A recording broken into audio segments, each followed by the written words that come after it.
Great. So we have the gang together. We have Sophia joining us. So maybe Sophia, like you can start by. I usually do like really brief like intros, like 30 seconds, so we don't, we are not repetitive. But maybe you can start because you're joining us this week, and then we'll go around. Oh, for sure. Hi guys, I'm Sofia Garcia. I am the co-founder and lead curator for Artix Code. We specialize in algorithmic artwork, generative art. I also sit on the curation board for Art Blocks, which is, I guess, the first marketplace to really have on-chain generative art, which is super exciting. And that's really, I guess, a spark notes with my experience in the space. And we can head over to the next person now. I'm super happy. Thanks, Sophia. I'm so happy to have you. Aleksandra. Hi everyone, I'm Aleksandra. I'm the co-founder of Electric Artifacts. We're a digital art gallery and studio, and I also am the head of partnerships at Dot Art, the top-level domain zone. Happy to be here. Thank you, Sam. Hi everybody, great to be here. I'm the business development manager at Async Art. I also do a lot of work with artists on the platform, and I'm a musician myself, founder of a professional choir called Vertical Ensemble. Thanks for having me. Who just launched this weekend and had their first programmable music piece up on Async Art. So you have to mention that, Sam. Well, I don't want to say. I don't. Thank you. I please, it's a great project. Thank you. Well, we're very proud about it. It's about Amelia Earhart. You should go check it out. Thanks for mentioning that, Nicole and Fanny. Anne, hello. Hi, thanks for having me. So I lead art and cultural programs at Curation, which include art exhibitions, events, auctions, and artist projects and special releases. So yeah, I do some curatorial work from time to time. Glad to be here. Thanks so much, Anne. And Fanny? Hi. I don't have a platform, so now I feel very bad. But I do work with collectors and artists and other clients who want to enter and navigate the NFT space. And curation is one of my favorite subjects. So I'm glad Nicole put that weekly Clubhouse talk together, and very nice to be here. And last but not least, Colborn. Hi, Nicole. Thank you for having all of us. Colborn Bell, co-founder of the Museum of Crypto Arts, and curating there and designing, I guess, immersive experiences around crypto art. Super. And Nicole, this founder of Vertical Cryptoart and kind of a hub dedicated to, video content, curation, and storytelling of the NFT ecosystem.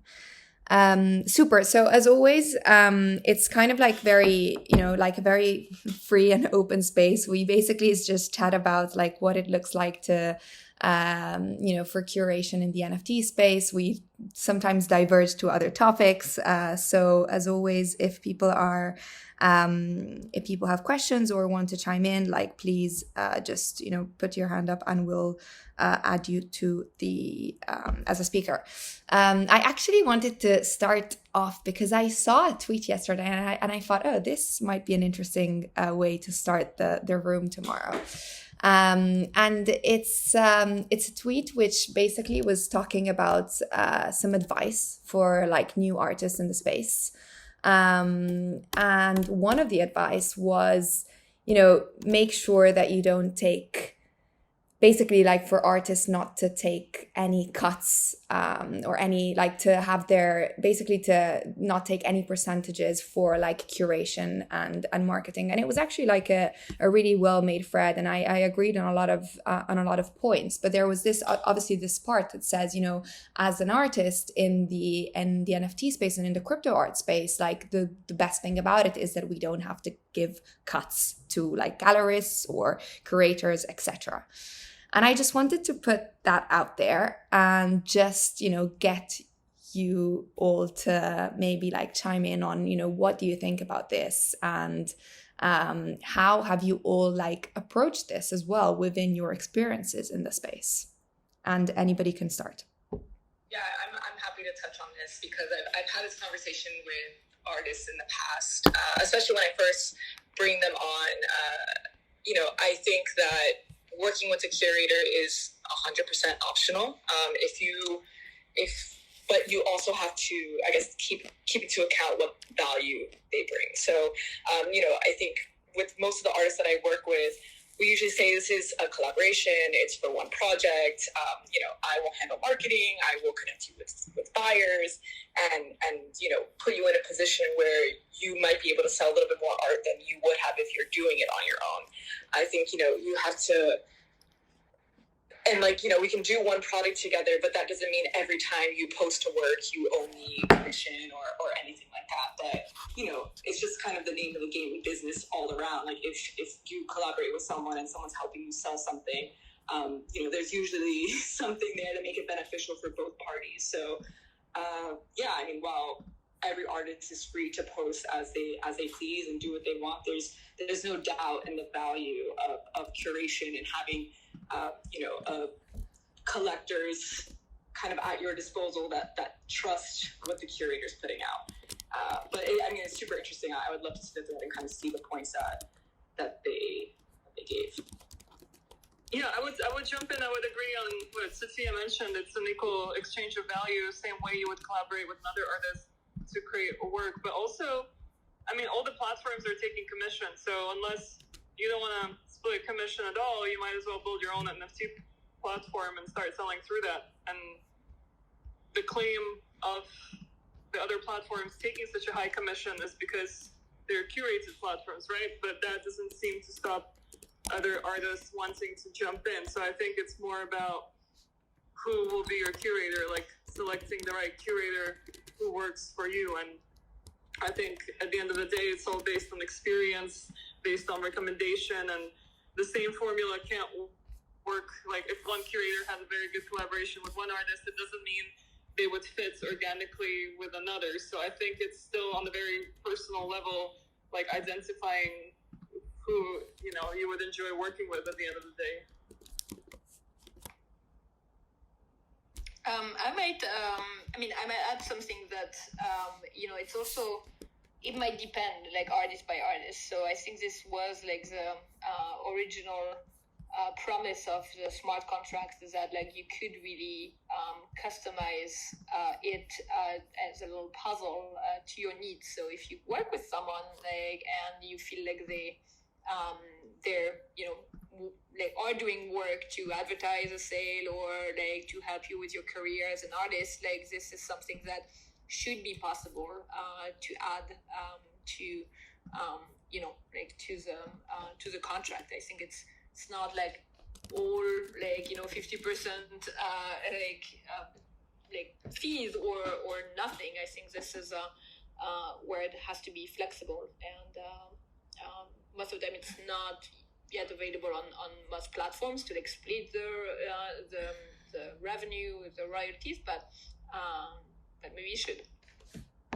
I also like to note that I think on the side of curation and exhibition planning and things like that, I found we lowered our commission rate just because, you know, there's no need to produce any work. We don't have to handle, because usually how we work is like, you know, we'll get it printed, we'll get it framed in really nice glass and things like that. And now those costs are no longer associated with selling these works. It's pretty quick and painless. So I think that the commission also reflects that side of things, personally anyway. Sofia, can I ask you a question? Yeah, for sure. Because I think you have been really the only one, to my knowledge, that has done one thing very well, and that's been able to, you know, kind of take works off of Super Rare, like bring them into a gallery page and make sales from that page on behalf of the artist. How do you find, you know, that model? And I'm also curious from Anne if that is something that you know, Super Rare is considering exploring more. like dedicated gallery pages? Yeah, I mean, I think it was something that we did more out of necessity than anything, where it was like, okay, where's a place where our artists are at the moment, and most of them were on Super Rare. I have a pretty good relationship with Zach over there, just from being in the same, going to the same events when we were both in New York and things like that. So when I speak to them, I'm like, look, I want to bring this artist on, or I want to do this show, and we want to do it through Super Rare. It's kind of beneficial for, again, everyone involved. And from my understanding, I mean, and you can correct me if I'm wrong, I do think that they are working towards having those gallery tools, because I think it's really important. And I think as a gallerist, I think we would like to come to a point where we have our own kind of like dedicated site that's a lot smaller. It's a lot more selective of who we have on there, and we can have our own smart contracts. But I think for now, using the power of the platforms, making sure that like the collector bases that are also on those platforms can see the work, it's been extremely helpful. But I think it's not especially how it works now, it's not ideal for the long term. Yeah, I want to say from Super Rare's perspective, so we really function more as a platform instead of a gallery. So we don't really represent artists in the way that galleries do. So we try to, because there's so many artists on our platform, so we try to promote them as much as we can, but definitely cannot compare to what galleries do for their representing artists.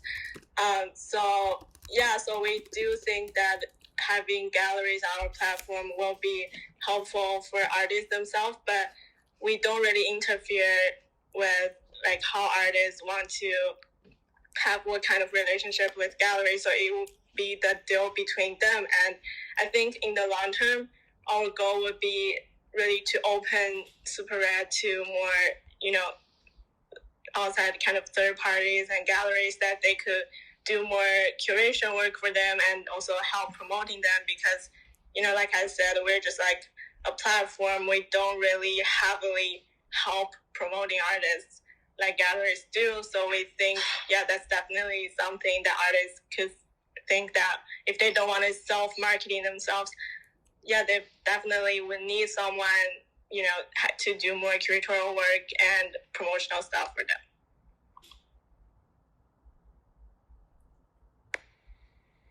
And, like thinking about the whole curation, every time this is something that when we talk about any platform, and I'm glad, Anne, you said that, it's like, I do strongly, and please tell me if you think differently, but I do strongly believe this is not going to be the role, and it should not be the role of the platforms where you can mint or list your NFTs to do the curation, because the platforms have some financial interests that might push them towards a specific artist versus another, and that an external curation via a website or a gallery or whomever is really going to be the way forward.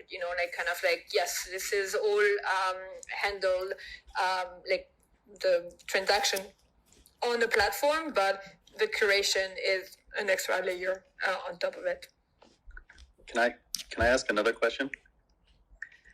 I'm curious how everybody feels about, I think we're getting to a point where galleries will begin to mint artworks on behalf of their artists, possibly under just, a gallery address. Is that a work that you would collect?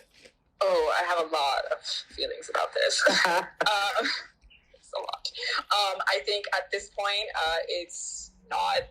I don't think it's the best call. I think the coolest thing about NFTs is that you can always trace it back to the artist, and that's where the power is, and the power that lies in each collector too, that you can verify this is the artist that did this. And at the moment, we don't have a way to, galleries really aren't all that verified, and you can't, and I just think long term, you just always want to be able to track it back to the artist, to be able to go to that artist page on OpenSea or wherever it is, and see everything that they've ever minted, and be able to verify in what place, this is the work that came from them. I know for our first NFT that we did in 2019 at Kadaf, actually with OpenSea, we weren't really thinking about how this was going to play out in the future. I think we were looking at it kind of as like a certificate of authentication in a way. And, we did mint it through Artix Code. And, I look back on it now and I'm like, not the best call.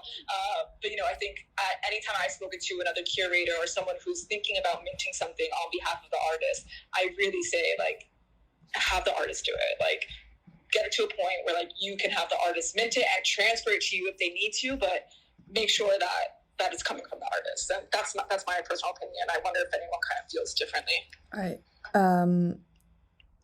I see a few people unmuting. I just actually wanted to say I've had this exact experience with a couple of different, both from like platforms and actually artists that have come to me. Actually, there's one of them which is called Vertical Art, and they are bringing in traditional artists, especially in Europe. Especially Northern Europe, like Germany, Austria, and that kind of region, and they are minting for them.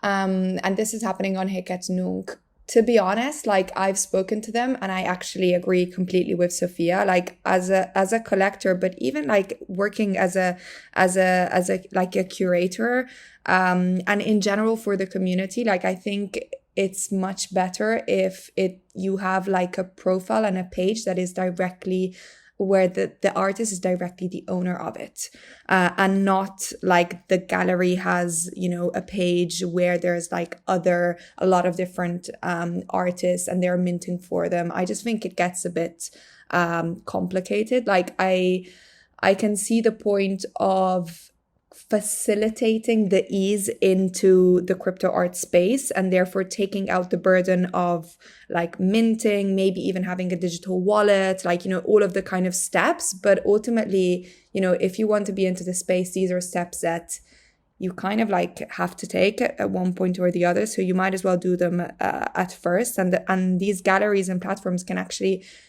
educate artists on how to create digital wallets, like how to buy your first cryptocurrencies, etc.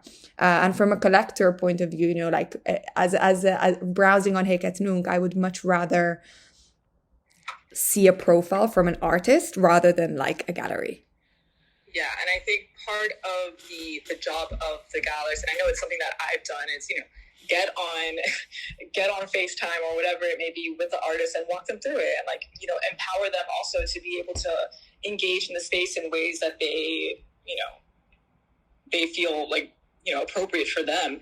I think it only helps the artist. It only helps everyone involved if the artist kind of just like owns the fact that they're going to be putting their artwork on the blockchain, and like what does that entail, and there's just a lot of education that comes with it. But I think if you're working with an artist as a gallerist, that now becomes part of your job detail. Like walk them through that process. What does it look like to set up your wallet? What does it look like to have a Coinbase or whatever it may be, a Thor wallet, a MetaMask wallet, and the like. Also because actually, I know, Sam, I'll let you speak soon after this. Just wanted to point this out. Like, also because, like, if you think about it, if you're minting for them, like the smart contract and the ownership of that token will go to the gallery, right? And not to the creator. So essentially, like, that kind of defeats the whole purpose. Like, what if, I don't know, the gallery for some reason closes, or you have to have like the creator has to be the owner of that token and of the smart contract itself. So from my perspective, I've always, like, even from artists, I get a lot of like I'm Italian, so I get a lot of Italian artists like coming at me and saying, like, I want to come into crypto, like, how do I do it, blah blah blah. And the first thing that I do is I just tell them, educate yourself. I can send you all of the resources, like, and I can help you out, but like, it just makes so much more sense that you mint from your own wallet, you have your own contract, and you are the creator and owner of that token. And that's my perspective. Sam, I'll let you speak. Sorry. Yeah, it's okay. I think I agree with everything you're saying, Nicole, and that everybody has said on a fundamental level, in that I think if the gallery or if the agency or whatever mints on behalf of the artist kind of defeats the purpose of, what we're talking about and the reason why we're doing this in the first place. On the other hand, we have such strong, institutions right now, and I think the space is still so early, and I do think that there's, I'm just, I'm coming from a background of education. I was a teacher for 5 years, and thinking like, there's something to be said about like a transition period where, through education of what NFTs can do and ownership and transparency and doing all that stuff, can actually teach the represented artists that they can get more for their value than being represented by, a gallery per se, for example. And I do think that, for better or for worse, we're going to have to rather than fully rejecting it, I would say, is there a way that we can find a middle ground where we, maybe work to start with a gallery, for example, that does something like this, but essentially educate the artist in such a way that they find out that they can actually mint. If they mint on their own, they'll make more money. So in essence, it's more of an organic leading away from centralized institutions, as opposed to just categorically saying no. Because if we categorically say no, then that means that we're sort of alienating a certain population. And I see that particularly with some of these AAA artists and musicians, with record companies, particularly as they enter into the NFT space. I don't know, just 2 cents. I don't think there's, I think it's a complicated issue with lots of nuance here, but I do think there's something to be said about, sort of educating, and through education, making the artist realize that there's more value if they do it by themselves than through their company, and allowing it to be more of an organic process rather than categoric alienation. I want to say as Super Rare, it's our policy that we don't allow other people other than artists themselves to mint the artworks. So I think in part it's also being responsible for collectors, because when collectors come to our platform and they want to shop for the artworks, they might not notice, or they don't know that if this is really guaranteed from minted by the artists themselves and signed by the artists, or they are actually minted by the galleries. So if collectors can feel safe when they are looking for artworks on Super, they know that they are really all signed by artists themselves instead of by third parties. I think that would be really good for collectors, in the sense that, because I think that if an artwork not signed by artists, in 100 years later, the worst case is that you cannot really trace it back to prove that, well, this is really an authentic piece. So I think it kind of, deny the value of blockchain bringing to the digital artwork. And maybe in a better case, that we still know that, well, this is really this is really created by the artist and was authenticated. The artists agreed that the gallery could mint their artworks on their behalf, but then I think the artwork's value would not be as much as the other ones that are really signed by the artists themselves, because the source is really just as important as the signing of the physical artworks. So I think as a platform, it's also our responsibility to make sure for collectors that what they're collecting would be the most authentic and also be most valuable artworks in the future. That's brilliant. Yeah. So yeah. I totally agree with everything that everybody has said. But where does that leave something like Nifty Gateway, which mints the works on behalf of the artist? Well, asking all the hard questions. We want to unleash I think Nifty Gateway, they created almost a dependency model to sort of keep because what happens on their platform is the UX is built in such a way. I mean, you can always trace, you almost rely on a different kind of trace of ownership, right? You have the artist profiles, and they're linked to the artwork. But if you export the token to OpenSea, it's tracked back to Nifty Gateway. And so, yeah, I completely agree that this creates sort of a tricky scenario, doesn't it? But this is the same as in other collectibles, like the ones that happened over the weekend with Bored Apes. Like the creator is the person that got the original one. So I think that's a super good point, and I think it's almost a very fine line, an immediate line that draws the difference between something that is art and something that is a collectible. So Nifty is selling collectibles, though. In my opinion. Right? In my opinion, yeah. I mean, I don't know how Nifty's contracts work. I think the only time I participated in anything on Nifty was for the pack drop, just because I've been a fan of his for so long. But, I think the point that Nicole brought up was probably the most important, which is the second you have someone mint something on your behalf, you are now depending on a third party to handle your payouts versus, this like automatic transfer, as the artist. And like, unless I guess you have a trust or you have, essentially your, what's the word that I'm looking for? Well, technically, in the way OpenSea allows you to have, like, you can still mint, but you can give someone else's address who would get the royalties. But it still doesn't change the fact that it's not the same thing as having it directly from the artist.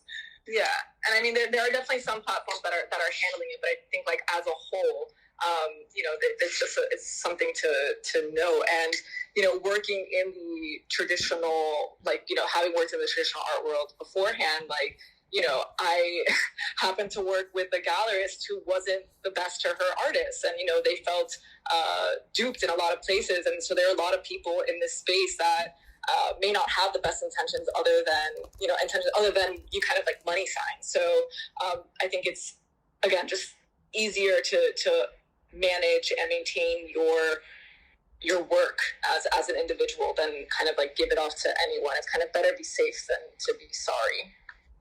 Take.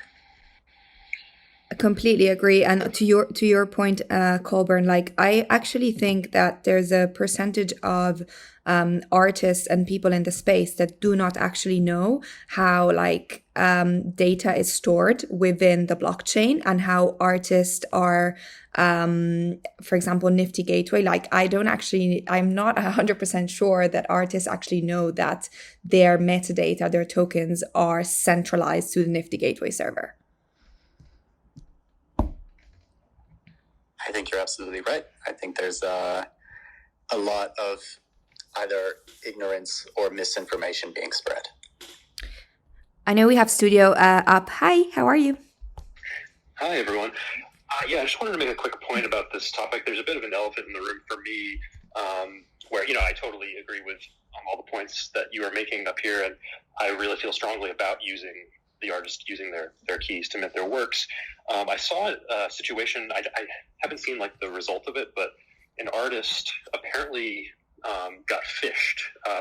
They had a big drop on Maker's Place recently, and it looks like they may have had a stuck transaction in their MetaMask, and they got phished by a fake MetaMask support. And apparently they must have given their keys to this individual and had their wallet drained. So I do think that there is kind of an elephant in the room here of it does take some kind of education. As Sam was mentioning, I think there is a really key educational component to this, and I just wanted to bring up that point. I mean, I think it's a great point. Sorry, if you wanted to touch on it. I just, it's the Wild West right now. Everything is we're learning as we go along, and I think you can argue kind of the first days of the internet, people getting emails and getting this this scam and this scam, and those bad actors are going to show up. And I think as they show up, we hope that a lot of innovators in the space will find solutions for it. But I think right now, just dealing with blockchain in general and it's in its infancy, it's kind of enter at your own risk is my view. But I also think that's why, to what to one of the points that I was saying earlier, actually, it's like whenever I get approached by artists who are not in the space, who know very little about NFTs, very little about even crypto, the first thing that, I suggest is like, make sure you do your own research and really do your own research. Like, get a Twitter, look into who are the platforms, like look into what is Coinbase, what are cryptocurrencies. Like, you cannot come into the space without having any idea of what you're going into. It's dangerous. It's essentially, even to me, like, pointless, because part of this, the blockchain, the experience is actually also making sure that you're completely aware of what is going on. And part of it, and a big part of it, is actually the technology. And cryptocurrencies, like, essentially you have to know something about it if you want to navigate the space. And even, I'm seeing so many like different kind of like galleries and platforms like kind of like popping up with, kind of a different, it seems like a different USP, but actually it seems like they're all kind of selling the same, which is, we want to be like a curated platform, a curated gallery. And actually, like, a lot of the times, I'm always a bit cautious when approaching these things, because it's like, there are already like platforms there that are trustable. Like, whatever we think about them, at the end of the day, like the majority, like Super Rare, Known Origin, Maker's Place, like they're pretty much trustable platforms. Hic et Nunc as well. So it's it's also kind of like, I don't know, like risky to just have somebody like come in from like a traditional art world, knows nothing about NFTs, and just put them on a platform and just like kind of like let them go out in the wild without educating them. I don't find that's fair or right. Yeah, so we do, like, after we onboard artists, we would do 40 minutes onboard call with them to teach them everything about crypto art, and also like how to use Super Rare. And I think, education is really important. And even when we are collaborating with some art institutions, like they bring artists to us, we still require that, either gallery or some other art organization, that they have to teach the artists how to mint the artworks, how to do all these things, and give them the basic education about crypto art. And we as Super also have, creating a lot of videos trying to teach a lot of technical as well as the basic knowledge of the whole space. And actually, sorry, one more thing. I kind of have a lot of things. I'm talking a lot today for some reason. But on Fanny's point, when you were saying before, Fanny, about potentially having smart contracts that have, like collaborators and percentages that are already done by the blockchain, by the technology. To be honest, I think that's probably like the biggest innovation that can take place at this moment. Like a platform like Hic et Nunc, I think, is already looking into this, but essentially like splitting the smart contracts by not only kind of artist collaborations, but even potentially like galleries or curators, or, between like musicians and artists, etc. So I think that could be a really good way to, aid like the risk, and, not have that problem of, minting for the artist, but just simply having it all reflect on the smart contract and on the blockchain. So it's completely transparent for all parties.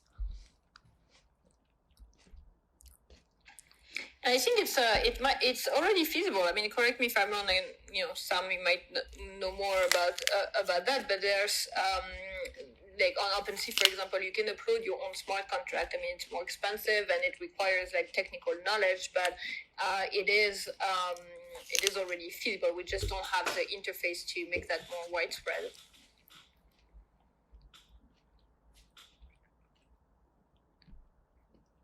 Cool. I think we have Holly. Hi.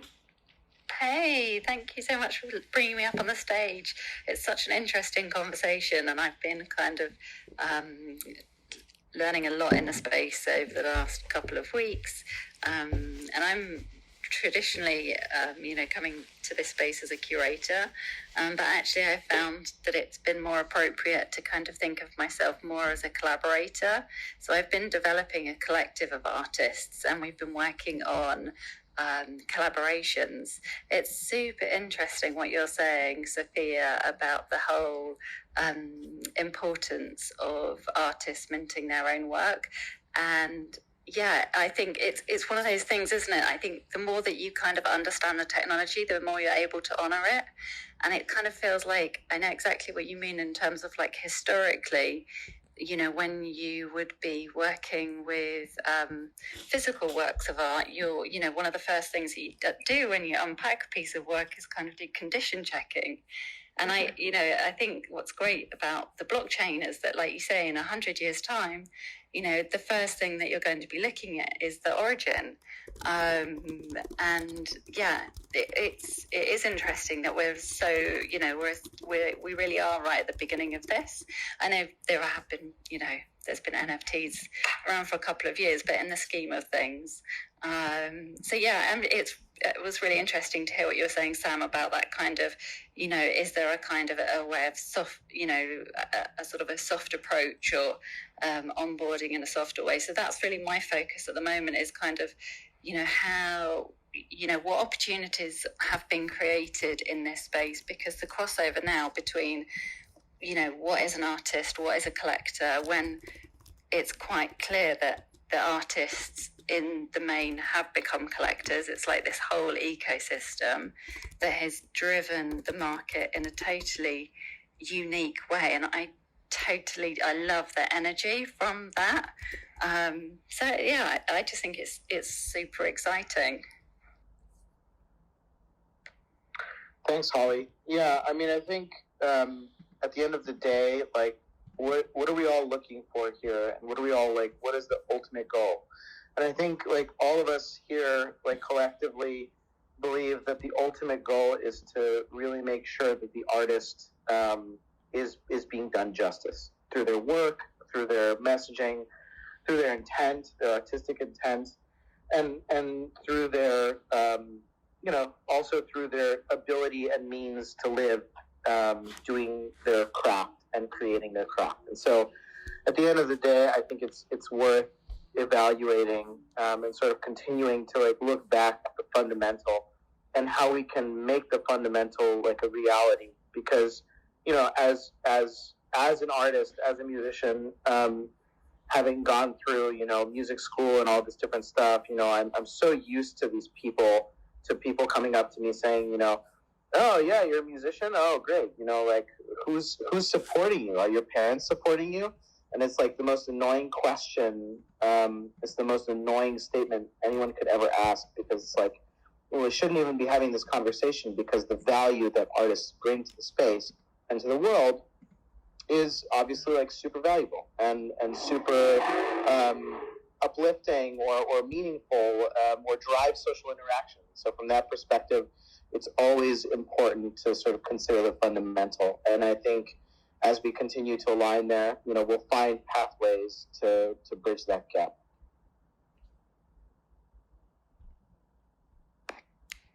Hi, Karen. Hi, guys. I really, really appreciate you guys holding this space right now, and thank you for inviting me up. I just felt like I had to speak when Sam started speaking. I have had so many people come to me and say, oh, how are you supporting yourself? How are you taking care of yourself? How are you able to survive? Like, how does this work? Like, this is just temporary, et cetera, et cetera. And, as an artist, I really do rely a lot, not just on self-marketing, but on curation to support myself. And it really is an infuriating thing to have people kind of judge and look at you about saying, I'm an artist, and then kind of put you into a bubble and say, oh, you're an NFT guy. And then they have to look at your prices and see that you've actually made some kind of a self-sustaining living for yourself off this, like the ability to pay your bills off this, before they go, oh, okay, oh, and their entire mindset changes completely. Personally, I honestly can't stand that. I just wanted to resonate with Sam and say, as an artist, I completely feel what you're saying, and I completely feel that. Yeah, I agree. I felt this is really a chance for artists to have more power than before. So when we were thinking about middlemen like galleries, we really want to make sure that they are not just want to come into the space and continue to make their money. Instead, they really need to bring something super valuable, super constructive to the artists and to the whole space. And then we would say, well, we still will welcome you to do this middleman's job. And also just want to say that the commission structure, we also hope that could change for the artists. Like, artists cannot just take 40% or even less for their artworks. They need to take more, like 80%.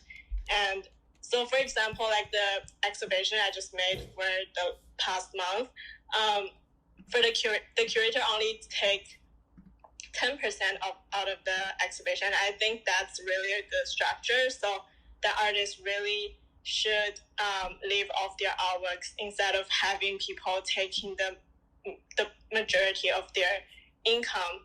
And I think crypto art is really this chance for artists to gain back power to really, get the profit from their own artworks instead of giving to other people. I was just going to say I totally agree on that point, Anne. Sorry, Fanny.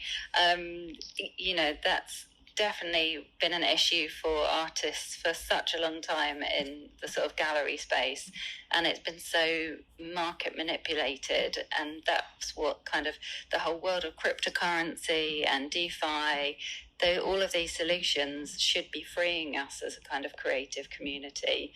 And I'm completely, want to support the journey of artists. And I suppose it's a case of just, like we're all saying, seeing where our value is, seeing what we can do in order to be part of that project or that, the progress for artists. I mean, I've always kind of seen my role really more as a kind of conduit or facilitator. I'm very well aware of, in the physical world, most of the artists I would be working with are kind of working in barns or working, in sheds in the middle of nowhere, and they're deep into their workspace. And it's been my role as a curator to kind of, help them position their work and put it in front of people to actually enjoy and experience the work. And I kind of see that very much in this space too.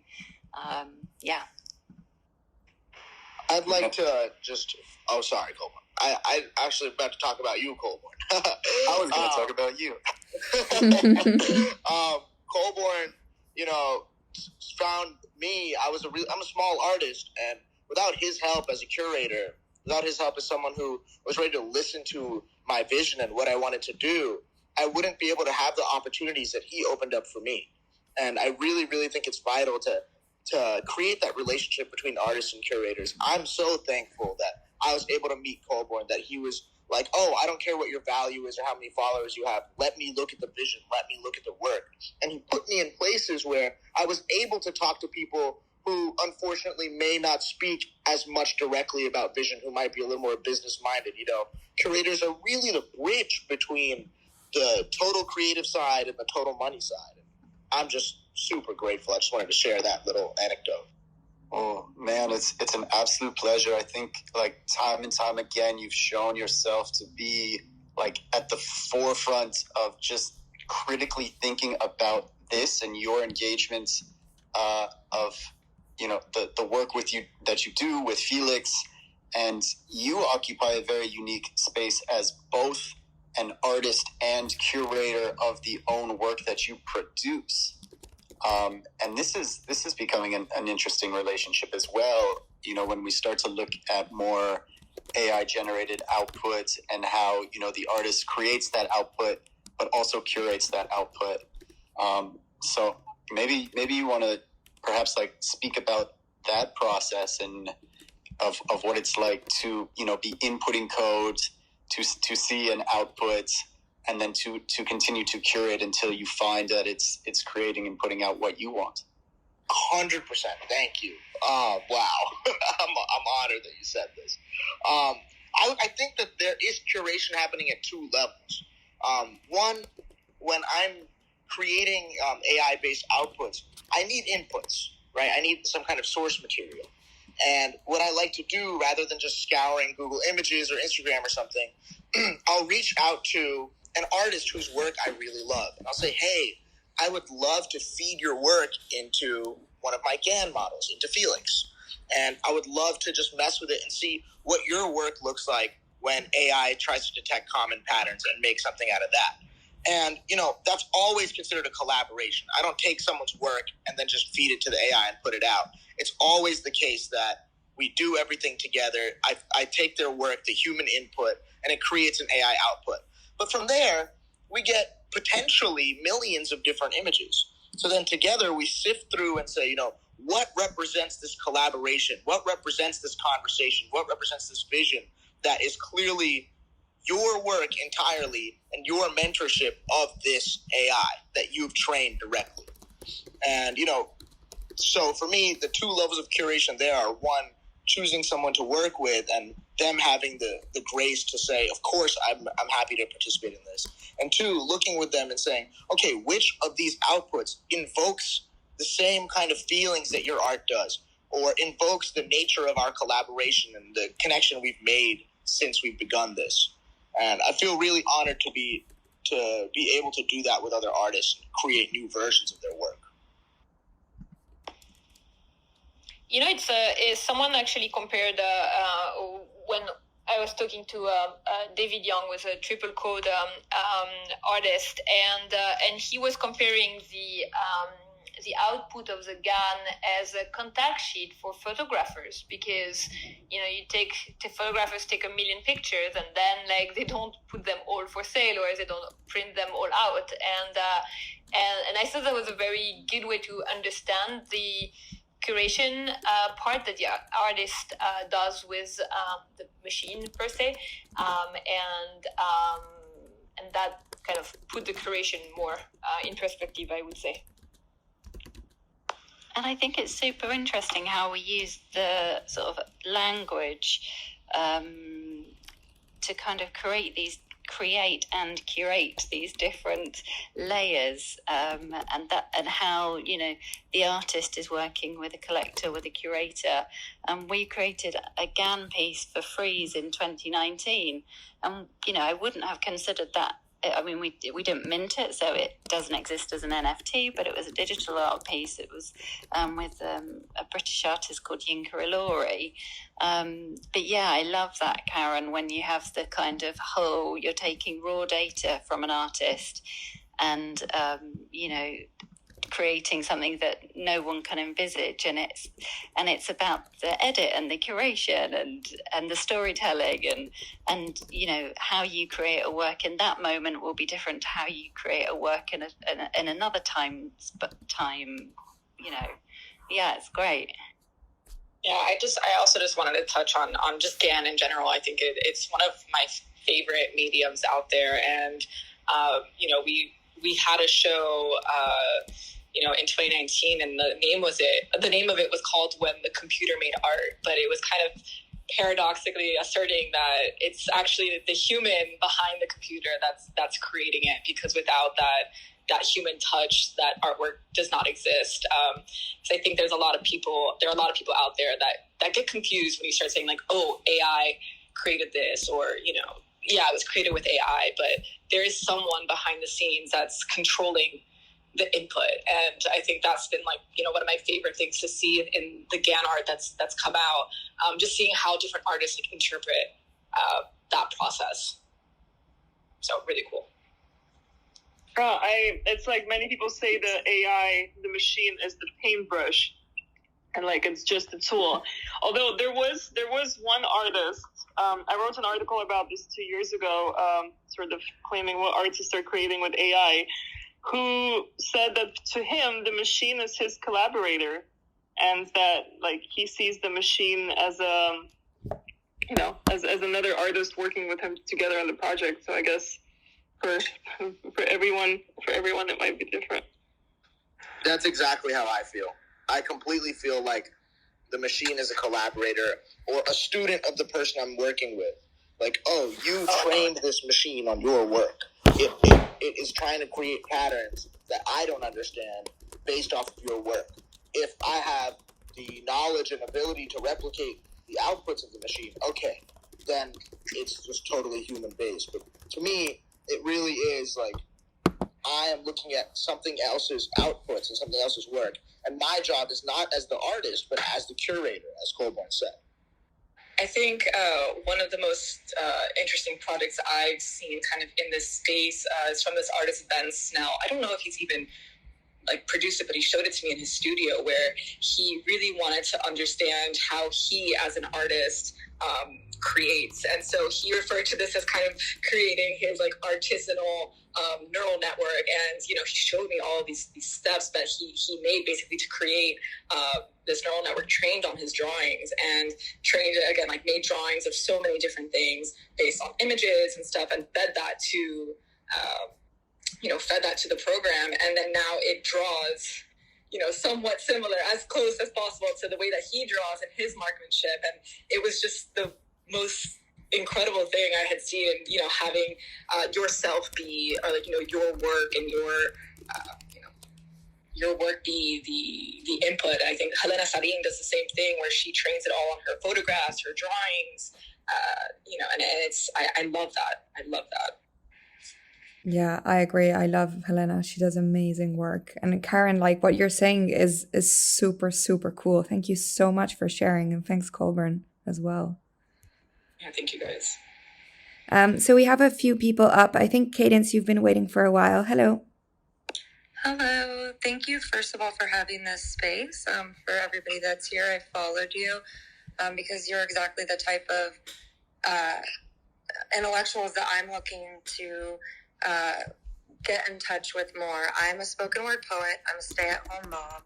The NFT space has provided me an entrance into the art world that I wouldn't otherwise have. And just my experience, I spent 30 days just soaking up knowledge, a lot on Clubhouse with the big NFT rooms, and learning the programs myself, because I wanted to have the independence and to mint my first piece, you know, as the artist, like what you guys have been talking about. And so I collaborated with another mother. We both have toddler boys. She's in Sweden. I'm here in Orlando, Florida. And I did a poem about me time. You can see it in the link in my Instagram. And she illustrated around my poem. Then I made it into digital art and added a audio performance of it, since I do spoken word poetry. I also added some utility functions, and I won't take up the stage with everything that's involved in my NFT, but if you go check it out on Rarible, you can read sort of the thought that I put into my NFT. I received a lot of support from the community, which was wonderful. However, when my NFT sold, it was after fees. I actually paid to sell my art. So the price just wasn't high enough for me to look at NFTs in that way, as a way for me to kind of sustain my art. And so I saw Paris Hilton is doing a grant, and she's curating, in my opinion, it's a curation of 7 pieces based around women empowerment. And I've written a spoken word poem now specifically for this contest and for her grant. But I'm finding myself at a crossroad, because I wonder, like, you know, I wanted to feel like this was something I had done on my own, and that truly my art could carry itself, and I didn't need, you know, the curation of it. You know, and now by going through this contest and having somebody else kind of meant my next piece, am I losing that bit of it? So I thought that maybe just my anecdotal story would add something to the conversation, and I would love to hear your perspective on someone as myself entering into a contest or a grant and kind of trying to get to a larger audience that way, as opposed to just what I did organically with my first piece. And the last thing I wanted to add was that it was a beautiful experience that I wouldn't have gotten anywhere else. The artist who collected our piece is also a mother of a toddler, And the connection that the three of us share through this experience is really euphoric. It's very nice. And as part of my NFT, she unlocked a private performance with me that she curates. And she's requested that private performance be a play date. So our children will be joining us on that. And I think that just that relationship wouldn't have happened without the NFT space. Thank you so much for the space to speak. This is Cadence the Poet, and I'm complete.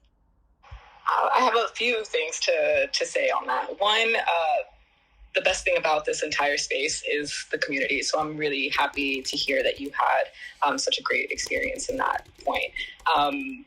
Second part, as someone who's administered grants, I see absolutely no harm in participating. I think, especially since you're just starting out, this is kind of my other point where, you've just entered the space. So remember that and be gentle with yourself as you navigate, your entrance into it. I think, you can experiment with the different platforms, especially Hick and Nook, where I've seen a lot of poets enter and do an amazing job. And I think, part of your, practice at this point is playing around with those price points, and I think, the where gas has been over like the last, few weeks, months is not ideal. But if you do something like at Hick and Nook, Tezos is the gas fees are minimal. So I would recommend checking that out for sure. And again, you're just getting started, and I think you're taking all the right steps. So nothing to worry about. I think you're doing the right thing. Thank you so much for saying that. Yeah, I've definitely been looking into the Tezos and some of the other platforms available. I definitely will not be posting on Rarible again. The experience has not been good with them as a platform, and their verification process is very gatekeeping, in my opinion, because I've made a case for myself to them, and they don't seem to want to even respond. So I think if, OpenSea would be my next choice, but I think going to, like you said, if I didn't have the gas fees, I sold a piece of art for over $100, and that feels like wonderful as a stay-at-home mom and as somebody who hasn't sold art before. So thank you for that, Sophia. Yeah, and do you mind touching on, the verification process on Rarible? I'm just interested what that looks like. Absolutely. So I had to pay an additional fee when I minted my piece because I wasn't verified with them. And you basically have to wait for them to verify you. You can apply for it and tell them that you want to be verified.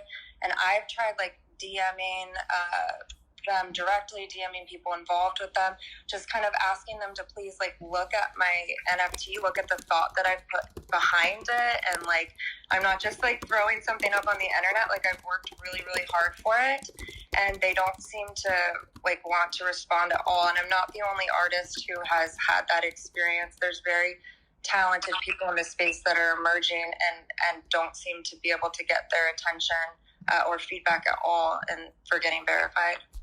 Yeah, so I've had a really similar experience months and months ago when I first hopped onto the NFT scene. I started on Rarible, and I spammed them.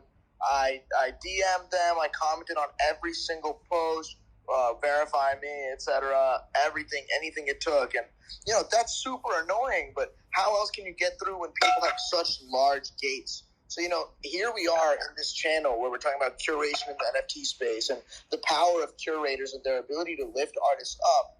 If any of you have the ability to, speak with certain platforms and you think Cadence's work is great and there's a way that it can fit in, I highly encourage you to, reach out to Cadence and try to help her get involved with maybe a more refined platform, because that's what this is all about. Yeah, I think, Anne, you can probably touch on this part a little bit more, but, it's kind of a catch-22 when you look at platforms that are, that do verify artists and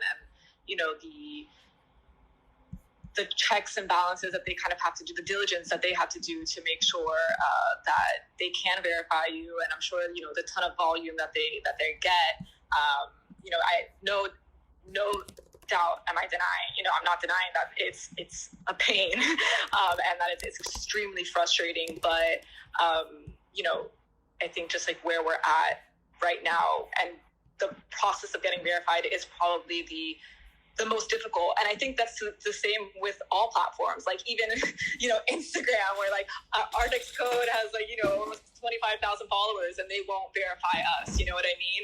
It's one of those things that I think we'll all have to struggle with when you're dealing with platforms of this magnitude and you have so many people looking to get verified.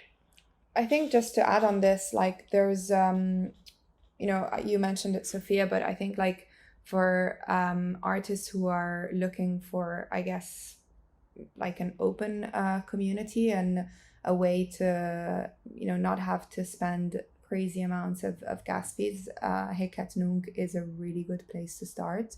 The community is very embracing. It's on a Tezos blockchain, so obviously like the gas fees are much lower.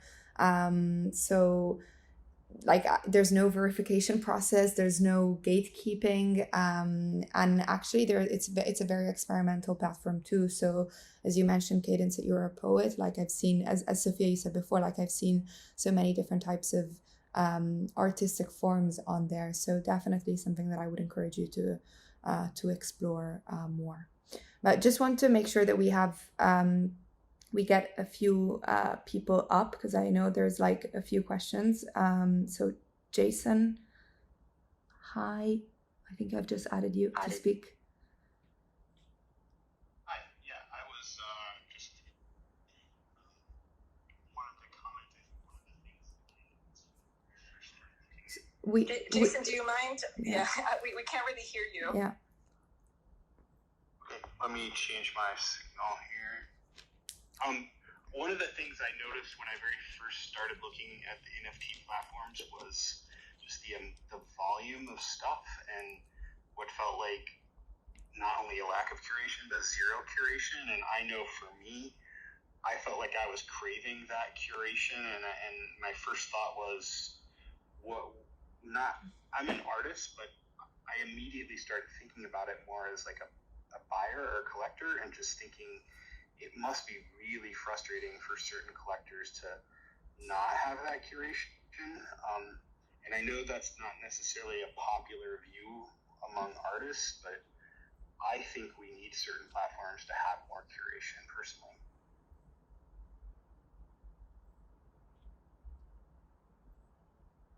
Cool. Fanny, I don't know. I mean, I think this is where you have to look at which platform you're looking at, right? Like if it's true that if the first NFT platform you look at is OpenSea, like this is what I would call like a horizontal marketplace. It's like everybody, even my daughter, minted on OpenSea, and you will find like from the like very cheap collectible to like a piece of like definitely like art on there, because their goal is not to be curated, it's to really aggregate everything and have like easy access to minting and creation tools. And that's the whole point of that discussion. I think this is where curation is being put in place, and you see like either like external websites to the platforms, like Super Rare and Anne can talk more about how they approach that on Super Rare, but invitation only plus editorial is another try at it, and so on and so forth, or like additional layers on top of the marketplaces. I think this is where it's confusing to people, but I think it's also like part of the game. It's still very early, and it's also like finding the diamond in the rough sort of things. I think this is where it's not gonna. It's hard to curate for everybody as well. So that's why you see now like marketplaces that are more for collectibles or for more music or other types of artists. I think this is kind of where everything is being put in place right now. And Fanny, I'm sorry, go ahead. No, that I just wanted to touch on the fact that, what Jason said, that there really is so much out there. And I think as, as artists too, I think it makes sense to find the people that are specializing also in the niche that you're in. So, I really only work with artists that program their art in some way. So, and it's made things easier for collectors, for artists to know that, if that's what you do, then come talk to me. But I think when you play around with your mediums and it's kind of, you just look at everything kind of so large, the world seems a lot larger. And when you kind of find your group of like-minded artists, and the curators and the collectors will kind of follow. So that's kind of my 2 cents. Sofia, that's a wonderful point. And I think, and Fanny also this is John, by the way, at the bottom. Fanny also used the word game, and there is part of this whole thing that is a game. And one of the things that I would really encourage people to think about is that we're at the early stages of something that we're defining it right now. And I agree about the curation. I think that this is a really, really interesting idea. And I think that, yes, we need some, but it seems to be happening naturally to a certain extent. And what Sofia was just pointing out, finding your tribe, there's part of this whole process. And this is something that artists now have to kind of stand up to. And I think we're enjoying this, where the whole process of putting your work in this new kind of realm is part of the art itself. So how you strategize your drops, what kinds of work you're making, whether you're making various kinds, all of these things are ways for us to experiment with and articulate. And there are some platforms like Hic and Nook, it was mentioned earlier, that are really open to letting artists kind of take the lead. It's a very fascinating thing. And I think that we are just, in a sense, the feedback loop between artists and public or other artists is very tight now. And in a sense, your work is becoming interactive, even without necessarily being programmable. And I think that we're starting to see a kind of living vitality to this. For me, I work I'm a classically trained artist, but I've been working a lot in tech. And the thing that interests me about this space is to make spatial and reactive or responsive interactive work, right? So I'm in this for the long game. I know we're not there yet. We're actually, a lot of this stuff is very old technology. Actually, a lot of the things that we see on Super Rare are it's basically commercial work from the last decade. It's really, so, and some of it's great. I'm not harping on that, but what I'm starting to see is we're just at the beginning of something, and it's really interesting to pay attention to how much, how vital now artists are feeling, meaning just the fact that you can put your work out and you get a response, or you get there's a part of this is because people have been sitting in their apartments for a long time, but part of it is also that you have a lot of artists who have been working with digital work for a while, and they've never had a full, authentic kind of digital, they've never had a full, accepted artistic expression in terms of the general art market. And now that we can kind of release our work and get this feedback, there's a big breath of fresh air. Yeah, it's true. I mean, the big breath of fresh air is even if you see traditionally trained artists, and even very established artists are pretty excited about the possibilities. Not talking about them, money that probably some of these artists don't even need, but just being oh my God, I can do more exciting things. And when you think about it, because it's all of the NFTs are linked to a smart contract, they're all programmable art, and I know some you have it as a programmable art on the little more advanced meaning on async, but really everything could be interactive. So Fanny, that's a really interesting point too, and I actually believe it's really interesting. Like, a lot of people are worried about the tech of this stuff. I actually think the tech is secondary in a lot of ways. Although the work that I do is all interactive, and it's looking for, and a lot of people don't necessarily understand how to work with it. But when you have work that and I don't want it to be thought of as like, you don't have to like code too much, but the work that this medium that NFTs offer us is work that now is responding to our viewer. So like work that changes based on your viewers' movement, your viewers' past, let alone touch or gaze interactivity. Like, there's a lot of this realm that is starting to be interactive. And again, it doesn't have to be super high tech. And, like, for example, I'm releasing a book, but I'm releasing it as a kind of visual interactive piece. Like, and most of this stuff is text, right? So just because of the limitations of certain marketplaces and, what we have to do, it's very apparent when you start to delve into this stuff that we're at the beginning of something and struggling with these issues, and having these conversations like this room is fantastic. Having these conversations is part of like the artistic process now. Like, we're having to redefine ourselves in a whole new way, and it's very exciting. So thanks, man. Thanks, John. Just wanted to make sure that we have space for any other questions. Oksun, hi, hello. Hi, everyone. I just wanted to come on stage and thank the moderators for the wonderful ambiance and just for it always being really welcoming. Great, thank you. Thanks for sharing that. So I think we're gonna kind of wind down and maybe like close it off in like 5 minutes. So if anybody else has any other questions or like thoughts that they would like to add, even from the speakers, like feel free to jump in. Or not.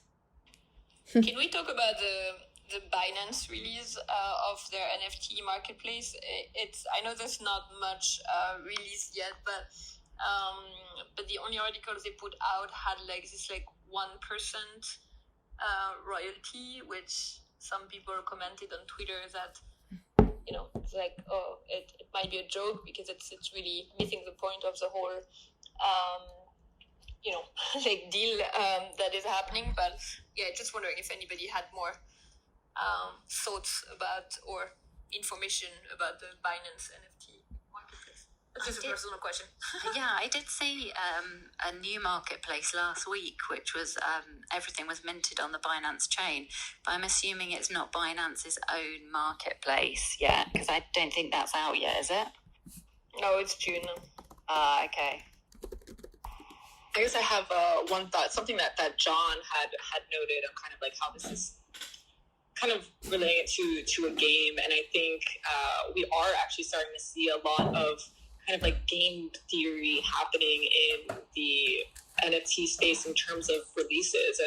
And this idea, I think, people the other day had like a leaderboard, like the top 10 spenders got, XYZ. And so people were like rushing to bid, so that they can get on that leaderboard. And then you have this other idea of artists creating their own tokens, to buy their art. And I've experienced that firsthand, going to buy an artwork from an artist that I thought was so cool. And they were like, oh, well, do you have, XYZ, the name of the token that they created? And they're like, we gave it to collectors. I've given it to collectors of mine.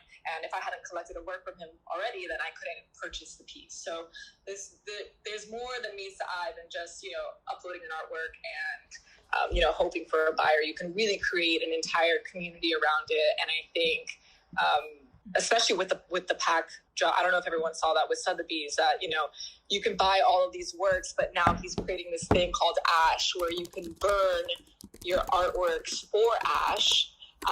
And then you can buy all of his new work, the work that he'll be releasing. You can then buy it with that Ash, but you have to destroy the piece that you just purchased for it. So there's a lot of things happening all around, and I kind of just wanted to throw that out there, just note it in case it's helpful for anyone.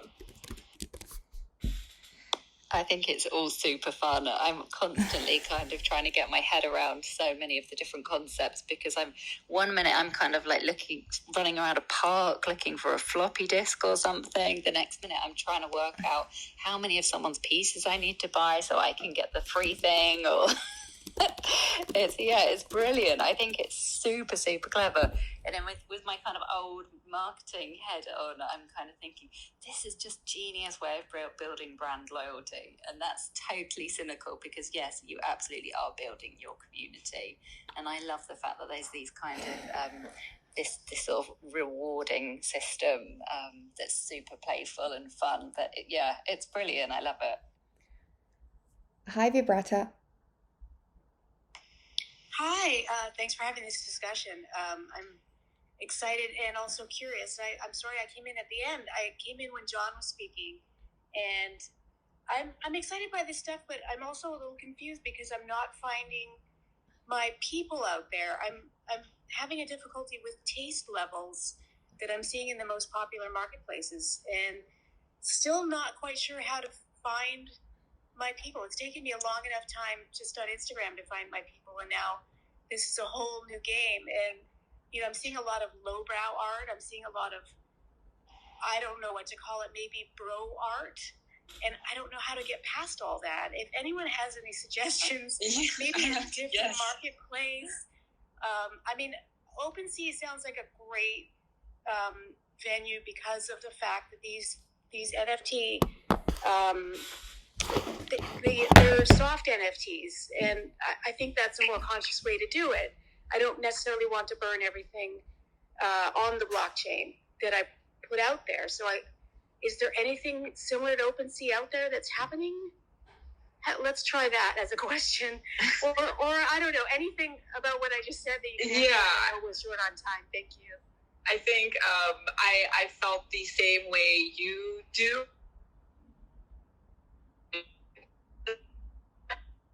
Maybe even before, NFTs had really taken like the mainstream, but just, finding a place to find, that showcases the work that you're more inclined to, that kind of has that, just a little bit, like you said, like not so lowbrow, and there are a lot of different curators out there. And,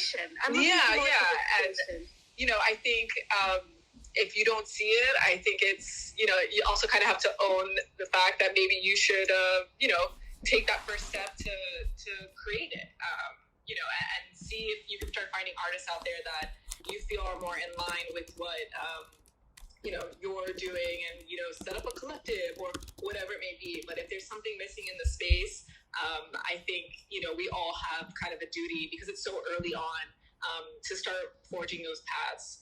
And that's really my thoughts on it. Actually, I wanted to jump in and add on that, because I think at first I had the exact same reaction. I'm like, what is this? But at the same time, I think we just have to realize that OpenSea, it's not a marketplace for arts. It's a marketplace for collectibles. It's a marketplace for EMS domain names. It's a very diverse place. So what we did at Electric Artifact was, primarily we did it with Hicketsnook, the Tesla Space platform, when it first launched, was we basically curated a section on our website of artworks and all the particular information about them, of Mike Taika, the first artist we launched with. And then we directed the actual, sort of buy to go to the marketplace. And back then, it didn't even have, artist names or anything like that. So that was sort of our way of tackling this. And I think what would be really cool to see is some central, platform that wouldn't stick to only one marketplace, but work with many different marketplaces and curate shows that would sort of redirect to different places rather than have it centralized in one place, so people would think that this is sort of what the aesthetic of the platform is, if that makes sense. I love that you just said that. And I think, Nico, maybe we spoke about this, I'm not sure, but just this idea of kind of cross-platform art exhibitions, I think would be, I know it's something I've been thinking about for sure, because I am such a fan of so many artists both on the Tezos blockchain and on the Ethereum blockchains and other blockchains out there. There's so many. But yeah, I completely agree. I think it'll be really interesting to start seeing that. And I think there's actually a platform called nifties.com where their goal is to be platform agnostic and kind of be able to show all the work, in your collection, regardless of what platform it's on. So, I think we'll start seeing the innovation that we want sooner than later. Yeah, for sure. I completely agree. Just want to have time for one more question because I know Alex has been waiting, and then we'll close it off as well. Hi, Alex. Hi, everybody. Thanks for having me. My name is Alex. I'm a visual artist concentrating on installation art and experiences. And I want to follow up on what Vibrato is saying, because I'm finding myself more or less in the same situation where my work is about their visuals of installations, and I'm finding it that it's completely different to what's out there. And I think it's both a good thing and a bad thing because it's different, but at the same time, it's not what people are collecting. So, and I also have another set of NFTs on Hake, which are photography. So I was just wondering the same thing, like, so I'm just thinking about how to put the question together. So what approach should I have in order to find, I don't know, like the group of artists who are within the same spectrum, or the type of collectors more likely that might be interested in more artistic works, because my works are not like, just for fun. They are linked to my physical work. So if you guys have any ideas, I would greatly appreciate it. And that was all. Thank you. I think the first thing I tell anyone who's interested in this space is get on Twitter, find the Discord servers that people are talking about that you think are interesting, and I mean I don't want to say anything that you probably already know, but the most important thing is to put yourself out there, get your work out, but not only let it out kind of like in a vacuum, but also engage with other artists that you admire and start forming those connections just across the board. I think one of the main things here as artists in this space specifically is you really need to work on forging relationships with people all over. And because we have the Twitters and the Discords and the Instagrams, it is so much easier than it's ever been before to connect with people all around the world. So go all in, set up those intro calls, send the messages, whatever it may be. But I think right now everyone has equal opportunity to engage with people that they admire, or just all around the space. So that's what I think would be helpful. Guys, thank you. Well, everyone, girls, guys, thank you so much to everybody. I think I'm gonna close it off. I actually have to jump in a meeting in 4 minutes. But we do these every week on a Monday at 12 p.m. Eastern time. So for whoever who has more comments or just wants to pop in, this is a weekly thing. And thank you all so much to the speakers, of course. And see you next week. Thank you, Nicole. Bye. Bye. Thanks. Thank you. Bye, everyone.